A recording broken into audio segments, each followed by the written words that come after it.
Battlefield 2042 is a massive joke, a really delayed April Fool's joke on the whole gaming community. That's what I really think, because the everything that's pretty much happened to 2042 since it's released, it is seriously just a massive joke, and it's a massive disaster.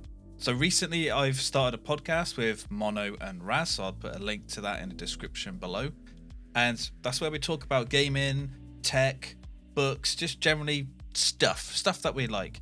And pretty much every week we've done the podcast, we've had to talk about Battlefield because something has happened with Battlefield. And, you know, when we do this week's podcast, we're going to be probably going straight to this new bit of news that's just come out for Battlefield. And this bit of news is the delay to Season 1, which is the new content that will be coming out for Battlefield 2042. Content that the game desperately needs. But also, Battlefield needs a hell of a lot of fixes and improvements. If we go back to when we did the beta, I put out a video while the beta was still on with my thoughts of the beta, basically calling the beta and the whole game terrible. I got shat on so much from the community saying how I was wrong, how I was a Call of Duty fanboy, shitting on me, giving me loads of crap because I called the game rubbish. I called the specialists rubbish, the gunplay terrible, the map design bad, pretty much everything that everyone hates about the game is what I said straight away in the beta, but they called me wrong, and now, of course, that's what everyone's thinking about it. And I tried the game when it came out, and it was still terrible. It wasn't as bad as the beta, but it was still terrible. And I'm not playing the game. I was planning to play Battlefield in April for like a 6 months later thing, but based on this new news with the delay to Season 1, I don't see the point in that. I'll probably end up playing it through EA Play when Season 1 has started. With the announcement of this delay, we do have a bit of like text from EA and DICE, and here's what they've said. It says, "You've waited patiently to hear from us on what we're doing to address the issues with Battlefield 2042 that you have told us about, and the direction you can expect to see us take it in the months ahead. We're taking action on multiple fronts to address feedback and implement extensive fixes to the game, key features that are important to you, and getting team play where it needs to be. After the release of an update in early March, which will include improvements to scoreboards, because there isn't a scoreboard in the game, subsequent updates will prioritize work that would include VoIP," which is insane to think that there's a first-person shooter that released in 2021 that doesn't include VoIP, plus a player profile, a tighter squad loop including a refined ping system, feedback-based improvements to gunplay because the gunplay is terrible, improved reward loop, and expanded tools, modes, and tweaks to the player experience gains in Battlefield Portal. They've also said that for the people that bought the Gold and Ultimate editions of the game, that was meant to include a bunch of content for year 1, and now that's all being delayed. So what they're doing is giving people one skin for a specialist, a weapon skin, a vehicle skin, a melee weapon, and a player card. Yay. Thank you for your apology, EA and DICE. Yay. What they've also said is that when Season 1 starts, they are actually going to have 4 seasons in that single year, because I think 4 season passes were promised in the Gold and Ultimate editions for Battlefield 2042. So I do have some thoughts on possibly why they're trying to put in or cram in those 4 seasons for like half a year. One of the reasons I think they're going to try and cram this in is because the player base for Battlefield 2042, it's lost about 95% of its players on Steam.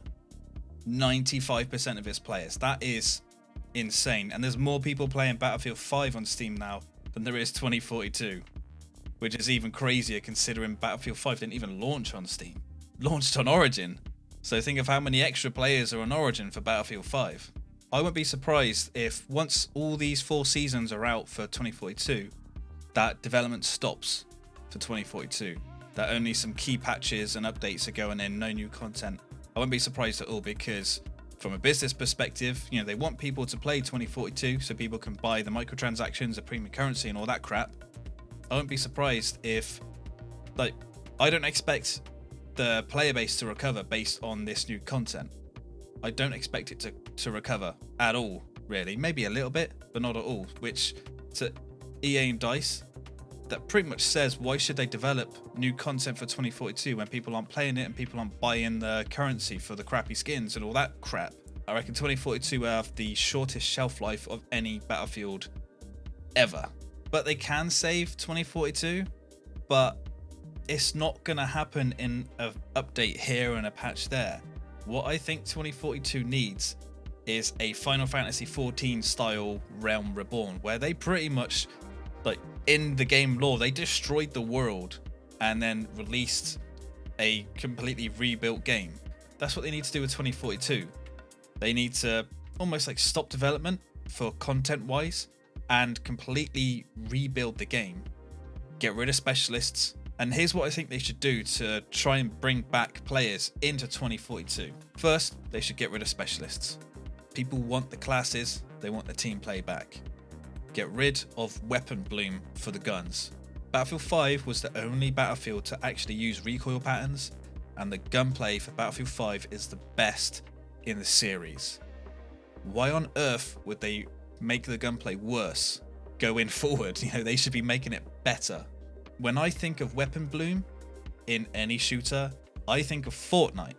Why would you want to use the same sort of weapon system or weapon style recoil as the casual shooter, one of the biggest casual shooters ever made, Fortnite? Go back to recoil patterns. Next, change all the maps. Pretty much change all the maps.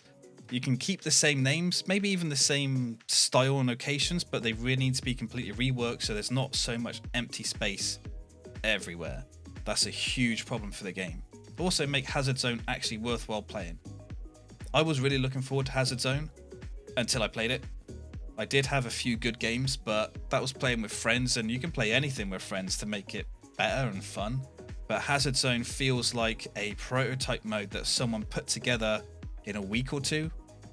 Actually make Hazard Zone worth playing, put some rewards, good rewards behind it, put some higher stakes behind it, and maybe you'll get a player base for it. Now, you could also go into loads of smaller fixes for 2042, but for me, the biggest issues are the specialists, gunplay, and the maps. And then going forward with the Battlefield franchise, I reckon they should spend a hell of a long time making the next Battlefield, because one thing that EA and DICE do every single time with Battlefield is have a terrible launch. Make the next Battlefield good on day one. Don't put out statements saying that you're ahead of schedule when you're months and months and months behind schedule. Delay the game as much as you need to make sure the game is good on day one.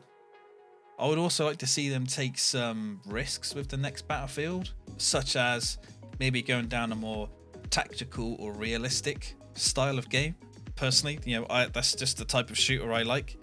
Or what they could do, since EA is sitting on one of the granddaddy war IPs and they're doing nothing with it, and that's Medal of Honor. Yes, recently there was a Medal of Honor VR game, but that doesn't really count. There's not been a major Medal of Honor release in a long time.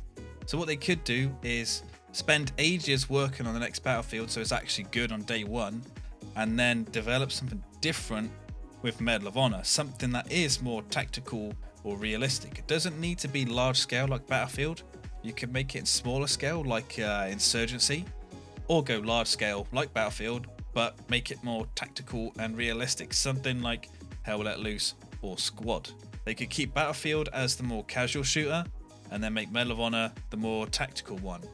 For me, that sounds pretty damn good, because if you're sitting on Medal of Honor, which for a lot of people would have been one of the first war games they would have played. If you think of the PS1, that's when the first Medal of Honor came out. Bring Medal of Honor back for the tactical, realistic shooters. That's what I'd say. I know this video has been a bit ranty and maybe a bit random, because I've just been sort of just saying this as I think about it, so apologise if it's not made sense or not been too coherent. But Battlefield 2042 for me was such a big disappointment. I am a huge Battlefield fanboy, played every single one, apart from I think it was Battlefield Online and Battlefield Play for free because they weren't available in England. I think they were just available in like Russia and in Asia. But I can't believe that nearly every week there's something new with 2042, which just makes it even worse. And this game, a joke, and it's just making the franchise. It is turning into a joke of a franchise because of 2042. And one game can derail a franchise. It's done it to other franchises in the past. They can do it to Battlefield. EA and DICE, they really do need to completely rework 2042. So that's my thoughts on the recent Battlefield news. So let me know what you think down in the comments below. Should they pretty much abandon 2042? Should they look to bring back Medal of Honor? Let me know. If you like the video, give it a like, subscribe for more, and thank you for watching.